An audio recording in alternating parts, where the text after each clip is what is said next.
Hey guys, it's me again. Sorry I didn't post yesterday. Anthony hasn't been feeling good, so I was a little overwhelmed with just that. But he's doing better now. He's at school. I just got home. Um, so today I wanted to talk about in the video, as the last video I explained really about like his seizures and how they are and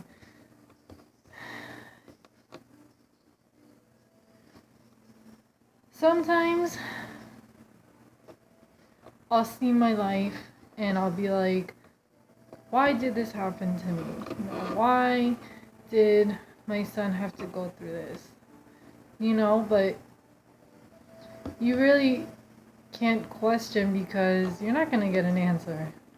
You can only hope that everything and every day gets better. So, but the one thing I do try to do is I try to, one, focus on the good and push all negative away and just not even think about that because it doesn't do anything for your life. I've learned that. And I always try to look up natural ways to try to help him with the seizures, whether it's foods or even just there's acupuncture and acupressure. I do the acupressure with him where I massage certain key points in his body and it's supposed to help. I don't know if it really does, but I try to do whatever I can just to make it easier. Whenever I see him and his development and how he used to run and jump around and kick a ball and do all that stuff, and then I see him now that he doesn't really do all that stuff, it does bring me down and it does make me really sad. And sometimes I'll just cry. There's days I'll be super emotional more than other days, but the one thing that does get me through it is the strength of Anthony. But what really helps is my family. Now, I said in the first video, thank you to my brothers and sisters and my mom and dad for always being there for me, and I will always continue to thank you guys, especially my parents. My dad has been my rock through all this. He's always held my hand. He's always told me, even through the worst, not knowing if it would get better, he would just always tell me oh, everything's gonna be okay, and hold my hand through it. And he has seen Anthony being born. He was in the room when he was born.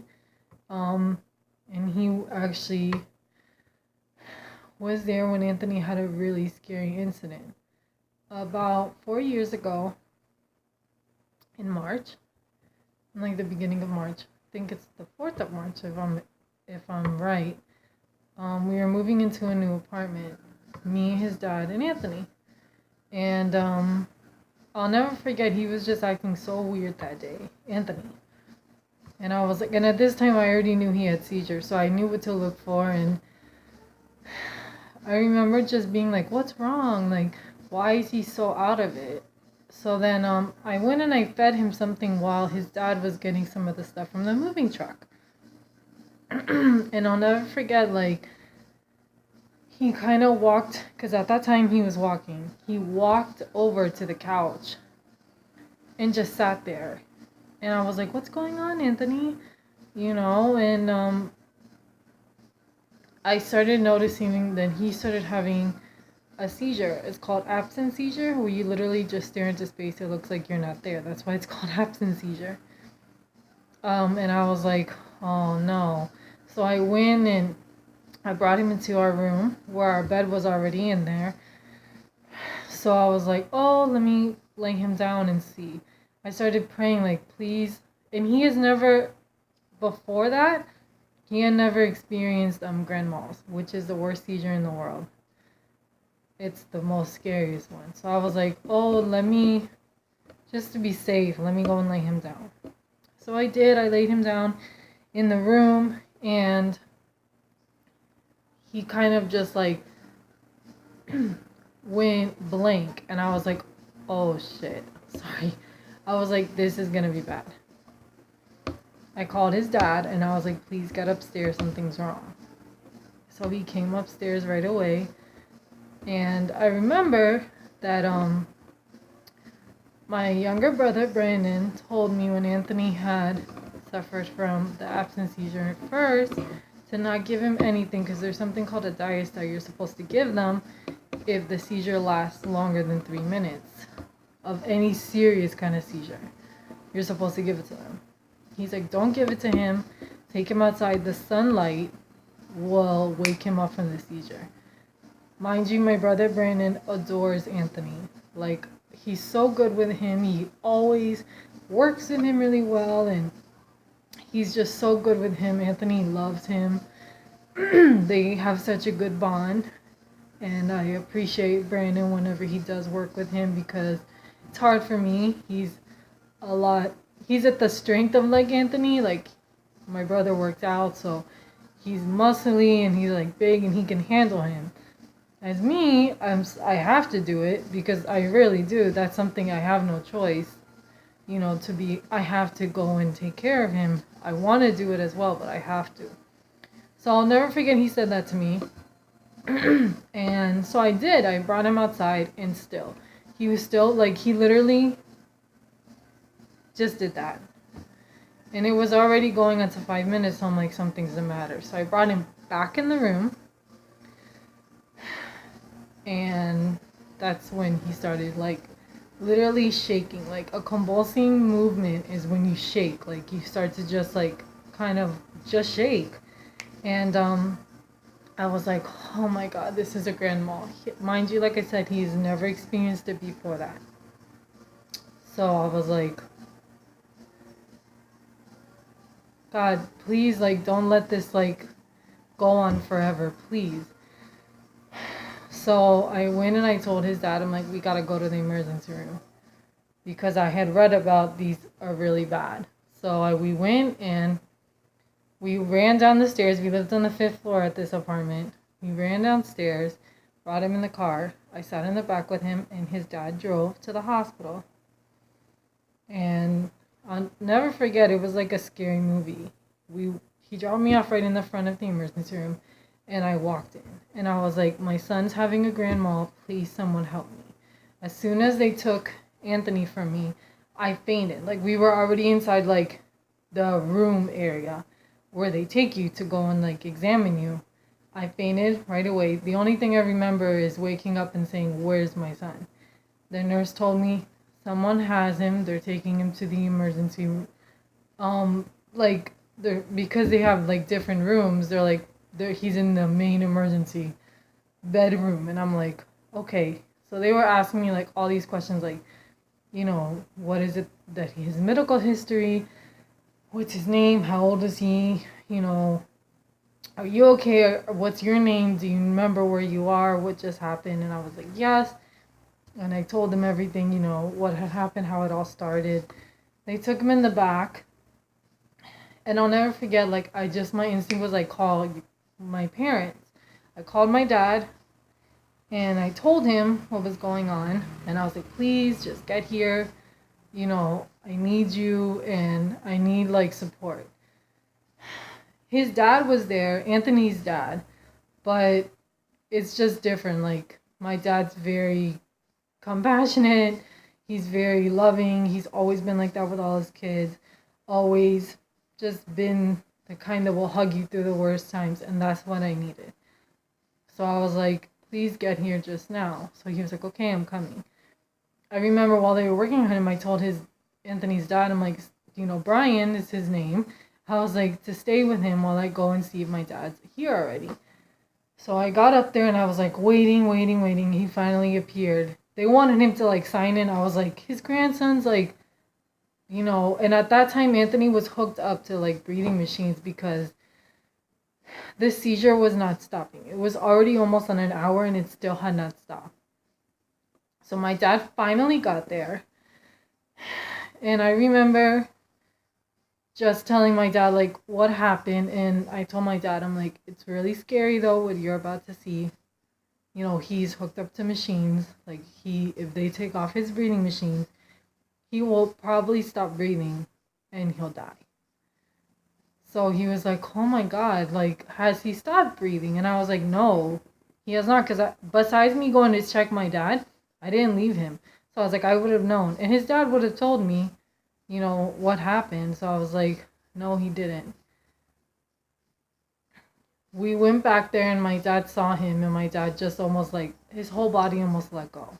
He was like, what the heck? Like, oh my God, this is so bad. And because the seizure was kept going and it wasn't stopping after the second hour, they were like, this is not a pediatric hospital, so we can take him to pediatric hospital. Plantation General is the closest one. I said, no, we have our issues at that hospital. We just don't want to go there. So they were like, okay, well, we can get Joe DiMaggio to come. And I was like, that's fine. So they had Joe DiMaggio come. It was already going on 3 hours. The seizure still had not stopped. I remember at that time I said, after the second hour, I was like, I know that by now, most cases, the child goes brain dead. Can you check if that's happening to my son? Then basically he's already dead. Like, and I couldn't even live with that. I was like, but I need to know. They took him to get it done. And I'll never forget, the nurse looks at me and she goes, your son must be a miracle because he has no brain damage at all. This was already going on the 3rd hour of him suffering from the grand mal seizure. I was like, what? Oh my God, like, that's such a miracle. And Joe DiMaggio had finally got there. This was already going, passing hours still going. It was on 5 hours. And the seizure had calmed down a little, so it wasn't as intense as his convulsion. Like, they had to almost like strap him down because it was so bad. It started to slow down, so that was like the only improvement that had happened, but it hadn't stopped. As soon as Joe DiMaggio got there, I don't know what they gave him because I honestly don't remember, but I remember that it stopped. And I was like, my God, like, what did you give him? I don't know. I was like, but, like, thank you. You know, at least it stopped. So what they did is they had to put him in an induced coma that helped to, because although he was suffering from the grand mal, he was still almost conscious in a way. So they were like, we have to put him in an induced coma and that'll help the seizure control and then it'll help it stop. So I was like, okay, you know, and it won't come back, like, basically. So I was like, all right, it'll relax the mind. And so, okay. Then we got in the ambulance. And I remember before that, though, I remember I stepped outside of the room that Anthony was in. And I walked out with my dad. And I just remember falling in my dad's arms and saying, why my life? Why my son? Like, why Anthony? Why? There's no reason that this has to happen to his life. There's no explanation. It's not fair. And I was so hysterical. And I remember I felt my dad like breaking down, but he didn't let out his tears. He said he let them out after, like once we left. And I remember just calling on my family, my sisters, my brothers, my mom. My mom met us there at Joe DiMaggio. And we got in the ambulance, and then my dad's like, call me when you get there, and I'll see you tomorrow bright in the morning. And I was like, okay. Like, I was hoping he would come, because he stayed there for the, 5 hours and just held onto Anthony's foot while I held onto his hands and just prayed by his feet. Like, please, like, do not take him from us, because we need Anthony in our life. Like, he's so special, please. I went in the ambulance with Anthony. I sat in the front with the driver guy, which he was great. Very calming, told me, relax, breathe, like, everything will be okay. And then Anthony's dad, drove behind us. And when we got to Joe DiMaggio, I remember seeing my mom. And this is what it just broke me so much because I'll never forget what she said to him. As soon as we pulled up in the ambulance, she was right there in front of the emergency section where the ambulance comes. And when she saw me, she was like, "It's okay, like, don't worry, don't cry." And I was like, "But when you see Anthony, you're gonna cry." And it did happen. As soon as he came out of that ambulance, he had breathing tubes in his nose. They had one right next to him in case he needed extra. They had a machine that was helping him breathe because if they took it off, he could possibly stop because he was so weak from having the seizure for going on 6 hours. So as soon as she saw him, she like broke down and she was like, "Oh my God, like this can't be real." And when we went inside, I'll never forget what she said to him. She was like, "Anthony, it's Mama. You can't leave us, okay? We need you. But most importantly, your mommy needs you. Please don't leave her." And I remember just being next to her, like, and she stayed with me almost the whole night. Because, like I said in the beginning, we were moving into a new apartment. So after Anthony got settled and got put in his intensive care unit room, his dad left to go and finish moving with his sister's husband. And my mom stayed with me up until I fell asleep. It was like almost until 1 o'clock. Because any noise I heard, I thought it was him, like something was happening. And I remember that they took an x-ray of him to make sure that everything was good breathing wise and that he didn't have any issues going on. And I remember saying to my mom, when we stepped outside, I felt myself going like weak and I just said, "Hold out your arms because I don't feel okay." And she was like, "Huh?" And I just like fell into her. And I remember just saying like, this has to get better. Because the other doctors in the first hospital we took him to, they kept saying like they didn't know if he was going to live, if he was going to be okay. And we were like, who, like, you don't say that. Like, you, at the same time, you don't say like, "Oh, your child's going to live," if you know they're not. But you don't say that when you don't know if that's exactly what's going to happen. Because in the end, he's obviously like, he made it through that. Like, you know, and we were in Joe DiMaggio for like a week. And I'll never forget, like, little by little, he kept, like, for the first, like, 4 days, he was just, like, in the coma. And I would lay by him and just sing to him. I would pray to him. I would talk to him. And I'll never forget the first night. After my mom left, like, I woke up in the middle of the night to pee. And I remember I saw him and I was just, like, and I just crying by his feet. And I remember the nurse saying to me, like, "He can hear you." And I was like, "But he's in a coma."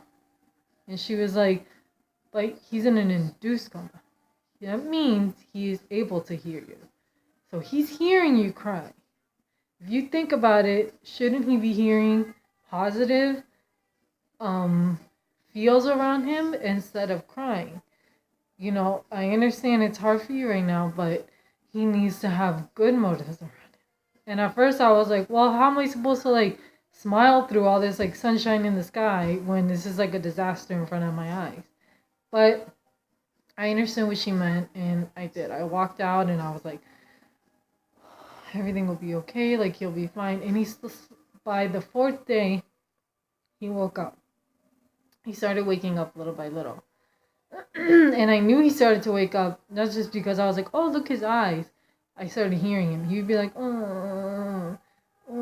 And like I said in the first video, he doesn't talk. He's speech delayed. So he'll find a way to tell me though in some way that something's wrong. So he did, and I was like, "Oh my God, like he's waking up." And then slowly by slowly he just woke up. And it was so scary, you know, but that taught me, that moment that happened, that incident taught me how strong my son was. And how strong he is. And from then on, I learned, like, we can make it through anything. You know, and we have. through everything. And there's so much more I could say, but this one topic I wanted to talk about. Be aware that anything can happen and you have to be prepared. I mean, I say this so much because not only because I know, but in general life, like you have to be ready. If you're driving, like be aware of what you're doing. Don't be on your phone, like because an accident can happen. It's the same thing with my son. I keep my eyes open all the time to make sure he's okay. You know? But there's some other people I want to say thank you to. There's a lot of family friends that have always checked on him and always put their words of wisdom and faith and happiness out there for him. And thank you for that to a lot of just friends of like my brothers and sisters that have always done it. And my nephew, his mother, Dana, she has been so great. She's always been super positive and always just told me everything would be okay and just to think positive. And I've learned a lot from her. Like I meditate now and I focus a lot on the good. I wake up every morning and say, you're going to have a great day. Even if I end up having a crappy day for whatever reason it is, I'm like, oh, it'll be better the next day, And even for Anthony, like if he's not feeling well or didn't have a good night, I'm like, oh, you'll have a better day tomorrow, You'll do better. You'll feel better. Because negativity doesn't get you anywhere. I've learned that in my life. Even through the worst times with Anthony, I've tried to just think positive, But that's it for this video. I hope that you guys like this one as well. And just continue to follow my YouTube videos and give lots of love, not for me, but for Anthony. Because I tell him that I've been doing this for him and I can see he appreciates it. It's so funny because whenever we do something for him that he likes, take him to the zoo or to the pool, I know he appreciates it the way he smiles. The way he smiles through everything we do for him, that's his way of showing me, I appreciate you guys, And like I already said, he's such a great kid. For those who know him, know what a great, happy, sweetheart of a child this little boy is. He shows you that with anything and with positive strength and never giving up, anything can be possible. Every day will be a better day. Blessings to everybody and always have positive thoughts. Bye, you guys.